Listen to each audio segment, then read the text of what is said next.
luar biasa. Ini dia Wona Sumantri. Selamat pagi. Selamat Halo. pagi. Saya Marisa. Saya Shana. Ini dia Wona Sumantri. Dia merupakan orang yang bisa dibilang menyebarkan ajaran pencaksilat di Amerika selama 5 tahun terakhir. Betul, Wona? Bukan. Oh, bukan. Berapa? Sudah lebih lama lagi? Berapa lama? Pelan-pelan, ambil nafas dulu.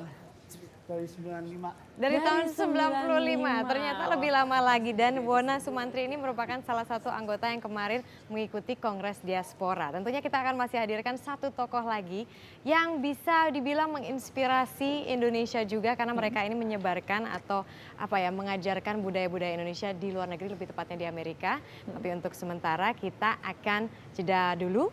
Indonesia Morning Show masih akan kembali setelah yang satu ini.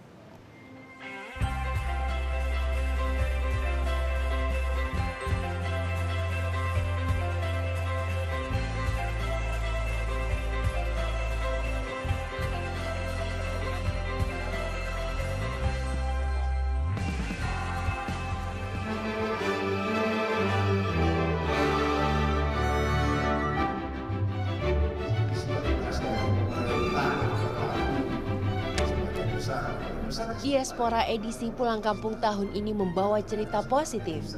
Beberapa task force digelar untuk memberikan semangat untuk maju di kancah internasional. Sebagai penggagas Kongres Diaspora, Dino Patijalal yang juga Duta Besar Indonesia untuk Amerika, berharap setiap komunitas warga negara Indonesia di seluruh dunia terhubung satu dengan yang lainnya, agar menjadi komunitas global yang besar. Tujuan dari kongres ini adalah membuat mereka menjadi suatu komunitas global yang besar. Ya, karena selama ini identitas mereka itu masih belum jelas. Ya.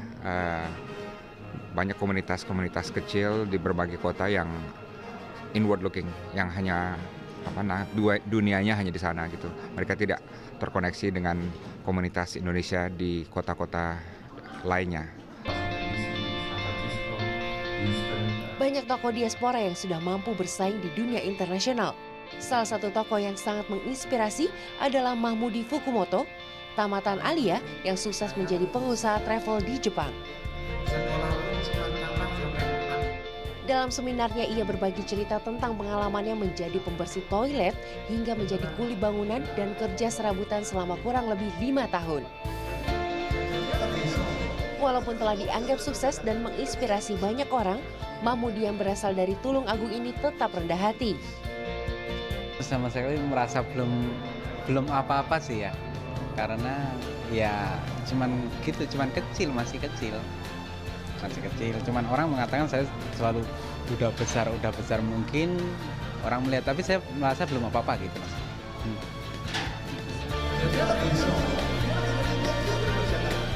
Contoh sukses lainnya adalah Vivi Manan. Perempuan ini sukses merajai pasar furniture modern di Amerika.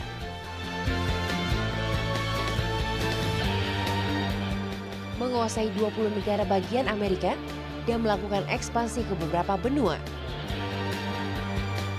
Kesuksesan menurutnya adalah sebuah kerja keras yang tidak pernah ada habisnya. Selalu berusaha hingga apa yang kita inginkan tercapai.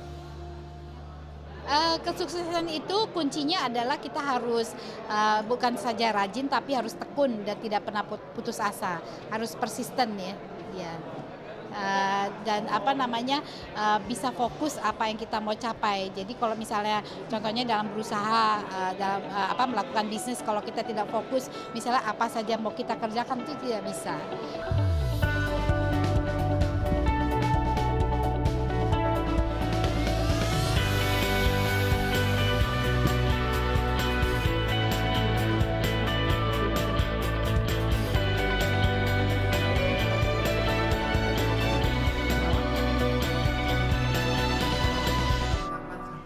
Itu dia beberapa tokoh inspiratif yang terkumpul dalam Kongres Diaspora. Di sini sudah ada Mas Mahmudi. Halo, selamat pagi Mas Mahmudi. Selamat pagi, Mas. Fukumoto. Ya, begitulah. Kemudian juga sudah ada yang berikutnya tamunya, Shana? Ya, ada Mas Wona ya, Mas Wona Sumantri. Selamat datang. And ada juga Richard Seber. Yes. Yes, dia adalah salah satu murid dari Mas Wona yang juga adalah guru dari pencaksilat ya. Ya. Betul? Oke, kita akan coba ke Mas Mahmudi dulu pertama ya. Oke, jadi Mas Mahmudi ini sekarang kan merupakan CEO dan owner atau pemilik dari Keihin Group. Nah dulu apa sih yang sebetulnya memotivasi Mas Mahmudi ini untuk pindah gitu, maksudnya mengadu nasib di luar negeri dan di Jepang pula gitu. Sebelumnya selamat pagi. Selamat pagi. Saya itu wong kampung kok di sini tuh bingung ya. Maksudnya? Iya, saya tuh tidak pernah mimpi nyampe di sini. Apalagi ke Jepang itu nggak pernah mimpi. Ya mungkin karena Tuhan itu menguji saya memberi apa ya itu namanya. Jadi saya bingung. Memang dulu di kampung itu pekerjaan saya itu waktu SMP itu manjat kelapa itu. Memanjat kelapa itu satu batang kelapa saya dibayar Rp100. Nah, karena ya orang miskin sekali ya. Setelah itu saya masuk sekolah aliyah, madrasah aliyah di Tulungagung, MAN 3 Tulungagung. Nah, di situ itu bulan pertama, bulan kedua masih mampu bayar tuh Mbak. Setelah bulan ketiga berikutnya udah nggak mampu bayar. Nah kalau nggak bayar kan sekolah nggak bayar kan dikeluarin tuh. Tapi saya nekat pengen pokoknya harus lulus deh ini. Harus lulus biar gaya gitu mungkin ya. Kalau tamat aliyah kan gaya, tamat SMA ya waktu itu. Prestis gitu ya Mas. Iya. Kemudian? Tapi ini masih dredeg ini Mbak sekarang. Kenapa ndredeg? Ya dilihatin. Nggak biasa. Nah setelah itu saya kan harus menyelesaikan sekolah tuh. Karena nggak punya duit, bagaimana caranya? Akhirnya saya mengabdi di sekolah itu menjadi tukang sapu. Menjadi tukang sapu. Dengan menjadi tukang sapu itu saya tidak usah bayar SPP, nggak usah bayar uang gedung. Akhirnya alhamdulillah lulus. Nah, setelah itu ya bisa dikatakan nganggur ya, nggak punya kerjaan yang pasti. Ada orang nyuruh mencangkul. Saya itu mencangkulnya pinter Mbak. Mencangkul pinter, kuat saya itu. Meskipun kecil gini. Kalau Masnya ini lebih kuat lagi. Tapi biasa kecil-kecil itu cabai rawit. Oh gitu, aduh. Enggak sih. Nah, setelah itu ke Bali. Ya. Ke Bali pengen berkembang lah itu. Setelah pengen berkembang, sekolah di kursus bahasa Jepang. Kenapa pada saat itu ngambil kursus bahasa Jepang? Karena kalau saya pengen kerja di hotel. Nah, saya tuh waktu di kampung itu melihat di TV itu kurang kerja di hotel itu kan pakainya keren. Keren-keren rapi-rapi gitu. Hari ini saya juga agak keren nih, tapi kemarin lebih keren tuh kayaknya. Nah, setelah itu ditanya waktu wawancara, kamu bisa bahasa asing nggak? Gitu. Saya bilang bisa. Bahasa apa? Bahasa Suriname. Suriname itu kan bahasanya bahasa Jawa ya. Mirip. Wow, itu nggak ada tamunya itu yang di Jepang itu katanya gitu. Terus yang paling bagus apa? Bahasa Jepang, bahasa Inggris atau bahasa lainnya. Gitu. Akhirnya kursus bahasa Jepang. Nah, setelah kursus bahasa Jepang itu, karena saya tuh orangnya kan dedel otak saya itu Mbak. Dedel itu apa Mas? Bodoh itu bahasa Indonesia. Mas kalau bodoh itu nggak mungkin jadi CEO perusahaan Mas. Nggak tahu itu mungkin orang ini ya. Waktu saya aliyah itu satu kelas itu 14 orang. Saya 3 tahun berturut-turut itu selalu selalu mendapat rekor ranking 1 dari belakang. Dari belakang. Tapi tampaknya sekarang Anda sukses gitu. Apa sebetulnya kunci sukses Anda di luar negeri pula? Biasa kalau misalnya orang sukses di luar negeri itu tanggapan dari orang dalam negeri, wow, keren. Gitu. Kuncinya di mana? Kuncinya apa Mas Mahmudi? Kuncinya karena saya tuh tidak banyak kemampuan.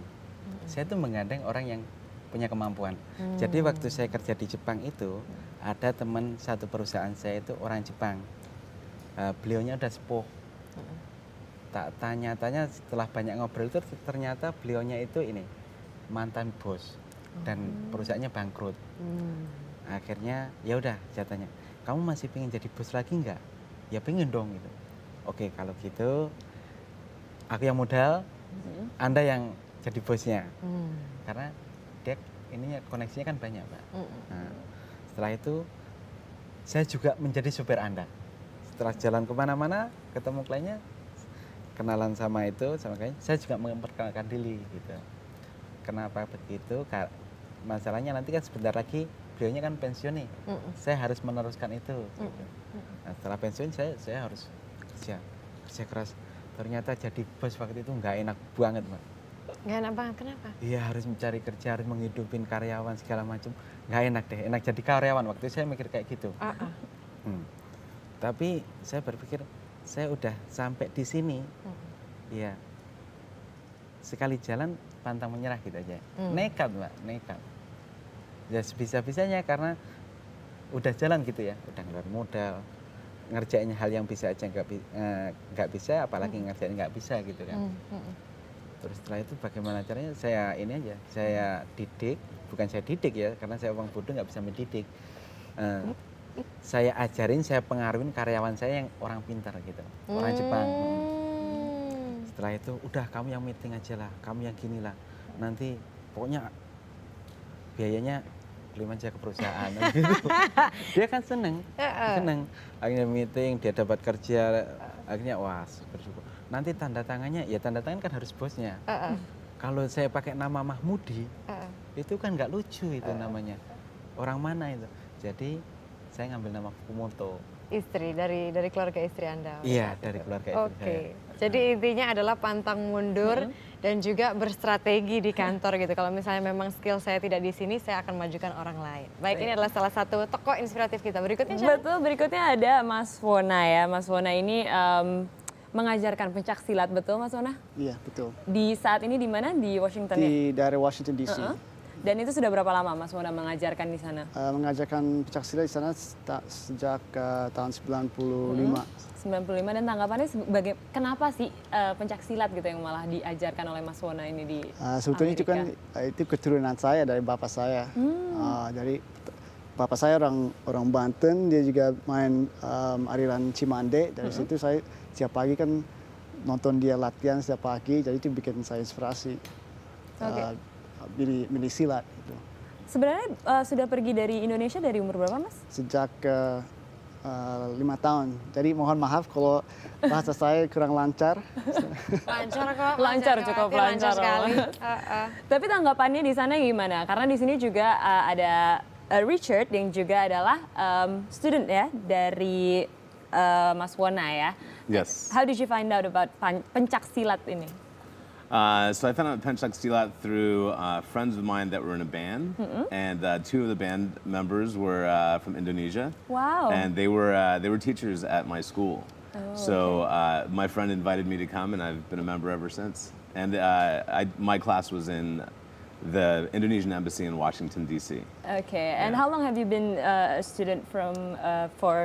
Kawana, one and I had trained together when we were small, but he's been my teacher. I've been taking silat for 28 years, so he's been my teacher and always above me for 28 years. Oke. Oke, Mas Wona sendiri, ini sebenarnya pencak silat di sana diterimanya seperti apa sih? Banyak sekali kah yang ingin bergabung dan ingin belajar mengenai ini? Ada juga sih, ya seperti misalnya lagu kan ada yang suka ada yang enggak.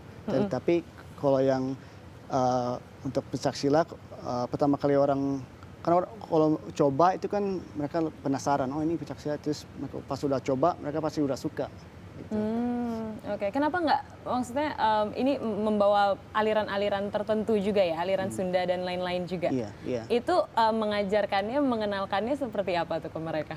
Dari lagu gendang pencak, dari kebudayaan, jadi dari batik, itu ya, dari makanan. Richard dia paling suka masakan Indonesia. Wow. Terus bahasa juga, kalau misalnya kita ngajar gerakan itu kan bahasa Indonesia semua. Oh begitu. Kalau misalnya saya ngajar di American University, karena saya dosen di American University, ngajar pencak silat juga, itu udah masuk akreditasi. Jadi kita ada kurikulum ini, muridnya semua kalau kita kasih ujian harus ini tahu apa sih gerakan Indonesia, di dalam bahasa Indonesia gerakannya. Oh, tetap dengan bahasa Indonesia ya. Wow. Oke, dan baik Mas Mahmudi, ini kan Anda kan menjalankan bisnis di Jepang. Iya. Kira-kira ada kiat-kiat atau tips tertentu bagaimana menjalankan bisnis di Jepang secara sukses, terutama bagi orang Indonesia. Karena kita suka jiper kadang-kadang, nggak semuanya ya, tapi ada beberapa orang yang mau mengadu nasib ke luar negeri kok kayaknya takut, ragu, gimana nanti kalau saya gagal gitu. Mas Mahmudi? Waduh, kalau masalah tip itu seharusnya yang ngomong itu orang pinter loh Mbak. Tetap. Saya itu cuma bisa apa ya? Istilahnya segala sesuatu itu yang menurut saya jalanin, kerja aja. Masalah sukses apa enggak itu kan hasil ya. Kalau kita kerjanya baik pasti hasilnya baik kok. Itu enggak? Iya. Gitu Oke, tapi kalau misalnya dari kultur gitu ya, Jepang. Kultur itu apa tuh? Maksudnya kultur budaya. Oh, budaya. Budaya. Jadi kan kalau budaya, oke kita sama-sama orang Asia gitu, orang Indonesia dan juga orang Jepang. Tapi adakah pergesekan kultur, maksudnya harus menyesuaikan, oh kalau misalnya orang Jepang cara kerjanya seperti ini, kita bisa mengikuti ini untuk menjadi sukses gitu. Cara kerja ya? Kalau cara kerja memang Jepang itu agak edan gitu ya. Maksudnya? Saya waktu dulu itu SD juga pernah mendengar time is money gitu ya. Itu artinya apa, Mas? Time is money. Time is money ya. Don't waste time. Ini yang bahasa Inggrisnya bagus nih. Itu saya rasakan di Jepang itu, Mbak. Berarti benar-benar hitungannya bukan jam lagi ya, menit mungkin ya. Jadi menghitung misalkan ini, orang bunuh diri di Jepang itu bukannya mendapat asuransi loh. Maksudnya? Di kereta api ya. Itu apa itu keluarganya didenda itu. Mendendanya hitungan kereta api itu berhenti berapa menit. Wow. Karena perusahaan kan banyak dirugikan gitu. Oke. Jadi time is money. Jadi memang kerja keras, kerja dan kerja. Di sana orang naik jabatan, naik apa itu mendapat kepercayaan menjalankan proyek itu biasa. Orang nggak naik jabatan, nggak naik gaji itu ya. Ya biasa, banyak kayak gitu. Orang nggak naik jabatan, nggak naik gaji. Naik jabatan, tapi gajinya belum tentu. Gajinya sama aja gitu. Oh gitu, kok gitu Mas? Gak enak ya. Tapi kalau orang, misalkan saya nih, jadikan, oke ini ada proyek nih, kamu tak percaya untuk menjalankan proyek ini, itu suatu kebanggaan buat orang Jepang, karena dipercaya ya, bisa menjalankan kayak gitu. Masalah gajinya naik apa enggak itu ya nanti terserah. Tapi gajinya naik dong akhirnya ketika kinerjanya sudah bagus gitu. Iya dong. Nah ini kita kan juga kan Mas Mahmudi, kemudian ada Mas Wona dan juga Richard di sini itu kan tergabung dalam diaspora gitu. Ini pertama kali Mas Mahmudi datang. Iya. Pertama kali pas di Amerika. Oh iya ya, yang di Amerika kan Mas Wona waktu itu. Oke, ini pertama kali. Tanggapan Mas Mahmudi terkait dengan kegiatan diaspora ini? Bagus, bagus sekali. Justru karena adanya diaspora itu orang kan jadi apa ya, kita yang di luar negeri itu nasionalismenya bangkit gitu ya. Jadi mesti kita memang sih seharusnya manusia itu akan menjadi manusia sukses kalau menurut saya itu berguna untuk orang banyak. Kalau berguna untuk dirinya sendiri itu menurut saya nih masih kurang ya. Masa kaya sendiri yang lainnya susah kan nggak enak juga ya. Nah ini kaya sendiri, misalnya yang lainnya susah kan nggak enak. Jadi diaspora itu memangnya di sana kegiatannya apa sih Mas? Pada saat kalian ini berkumpul gitu. Sharing ini mungkin ya. Yang saya pahami pokoknya tujuannya ya mari kita bekerja bareng untuk membangun Indonesia lah. Apa yang kita bisa perbuat untuk Indonesia. Di antaranya saya dan teman-teman di Jepang itu juga membuat kegiatan itu namanya KNS, itu salah satu cabang dari Kehing ini sendiri, Kehing Network Solution. Itu yang kita kerjakan itu adalah teman-teman Indonesia yang sekarang ada di Jepang yang kebanyakan pekerja magang, itu pulang ke Indonesia kebanyakan menjadi pengangguran lagi. Padahal mereka itu kerja selama 3 tahun, tidak boleh diperpanjang, harus pulang itu, harus pulang ke Indonesia, membawa uang itu sekitar 300 jutaan lah. Per bulannya rata-rata 100 orang itu, pulang 100 orang masuk. Uang 300 juta itu kalau yang duitnya banyak itu ya dikit lah, kayak Mbak gini ngomong ya. Amin Mas Mahmudi, amin. Terus? Tapi itu kan banyak Mbak ya. Iya. Bisa berusaha, wirausaha gitu. Nah setelah pulang ke Indonesia, mereka juga bikin usaha lah apa. Tapi mereka itu ya maaf ya, mungkin pendidikan ya kurang lebih kayak saya gitu. SMA segala macam. Jadi secara akademisi ya biasa-biasa. Manajemen bisnis nggak bisa, bikin usaha akhirnya jalan pertama, langsung nggak lama hancur kayak gitu. Kebanyakan kayak gitu. Nah di situ akhirnya kita menggagas bisnis matching. Bisnis? Matching. Matching, oke. Yang kita datangkan adalah teman-teman UKM franchise di Indonesia.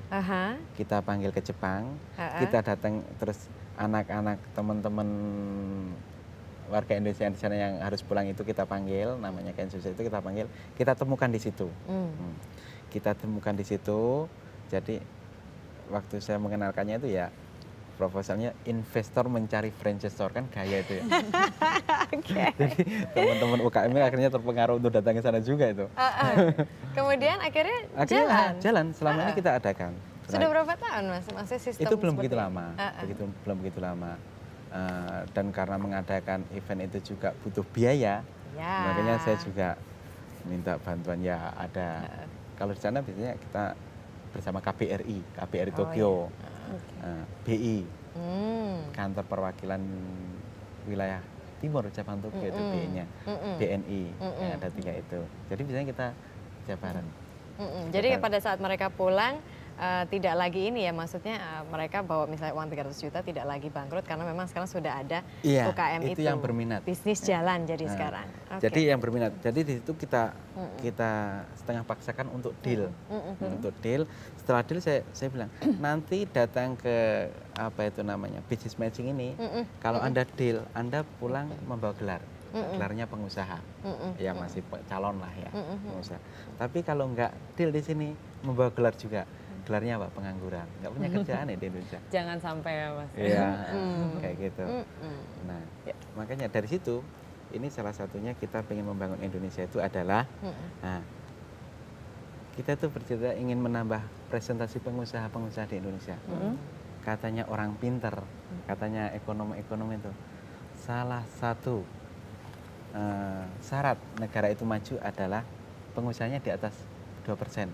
Nah, di Indonesia nggak tahu, mungkin belum. Yang jelas belum kurang jauh. dari 2%. Sebetulnya standarnya kalau misalnya kita lihat memang 2% kecil begitu ya, tapi semoga kita akan menuju ke sana begitu. Ya, karena sebentar lagi. Silakan Shanas. Ya cita-cita gitu. Kita itu kan ini bulan Agustus ya. Itu kan kita memperingati kemerdekaan ya. Iya. Kita udah merdeka secara demokrasi toh. Tentunya kita pengen dong merdeka secara ekonomi. Setuju. Amin. Itu tapi di Jepang ya. Kalau misalnya di Amerika sendiri dari Mas Wona, seperti apa sih kegiatan dari diaspora dan juga apa manfaatnya untuk warga Indonesia yang berada di sana? Ya harus ini aja apa ya, just percaya diri lah sama dan bangga sama kebudayaan sendiri. Jadi mereka pun pasti bisa lah kalau memang kerja keras atau mau apapun, tapi kalau ada kemauan pasti bisa deh jalan sana. Kiat-kiatnya satu resep yang ingin Mas Wona berikan gitu kepada rakyat Indonesia yang juga berada mungkin di luar negeri untuk berkiprah di sana, apa Mas? Kiat-kiatnya? Satu apa tuh dibilangnya? Tips. Ya itu aja harus apa ya? Harus ingat itu, just bangga aja sama kebudayaan karena itu that's what makes you unique, ya kan? Jadi, kalau cuma mau ikut gaya orang misalnya luar negeri, orang Amerika, saya juga dulu pernah begitu waktu masih SD, SMP, kan sebenarnya saya nggak malu ya sama kebudayaan Indonesia karena saya kurang tahu ya, tapi lama-lama kan saya percaya diri dan saya bangga banget. Alhamdulillah bisa ngajar silat, bisa orang tertarik sama kebudayaan Indonesia. Ya jadi harus ini aja just be proud. Be proud. Kalau dari tahun 95 ya, mengajar Mas Wona 95. Dari tahun 95 sampai sekarang sudah 15 tahun. Kira-kira ada berapa murid sih ada jebolan ajarannya Mas Wona? Ya mungkin berapa ratusan. Berapa gitu ya. ratusan warga negara Amerika yang sudah Kebanyakan belajar warga Pancasila. negara. Kalau misalnya 100 orang, cuma 10 warga negara orang Indonesia, tapi kebanyakan orang Amerika. Wow, oke, thank you Mas Wona, dan juga nanti kita akan melihat sedikit ya simulasi dari Mas Wona dan juga Richard yang boleh. akan memberikan sedikit gerakan-gerakan pencak silat yang sudah dipelajari di sana ya. Oke, boleh. Oke, langsung saja. Oke, let's go. Mas Mamuzi di sini aja, hati-hati ketendang ya. Oke.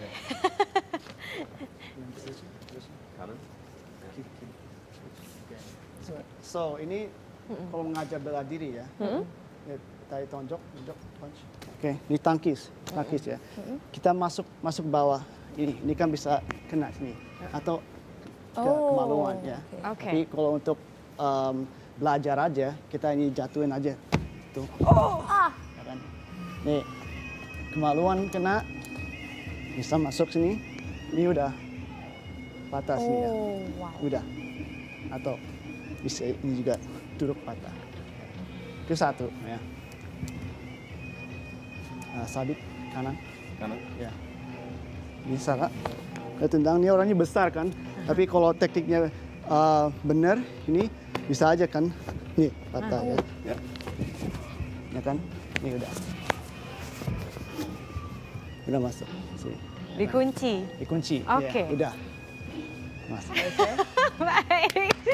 Luar biasa, terima kasih banyak Mas Wona, Richard, thank you very much, dan juga terima kasih Mas Mamudi sudah memberikan inspirasi bagi kita bahwa orang Indonesia dimanapun berada selama bekerja tekun akan sukses di mana-mana. Jadi kita tidak perlu minder sebagai orang Indonesia, dan tentunya mereka ini hebat karena meskipun sudah lama di Amerika Serikat, mereka kembali ke Indonesia dan berusaha untuk berkontribusi untuk negara asalnya.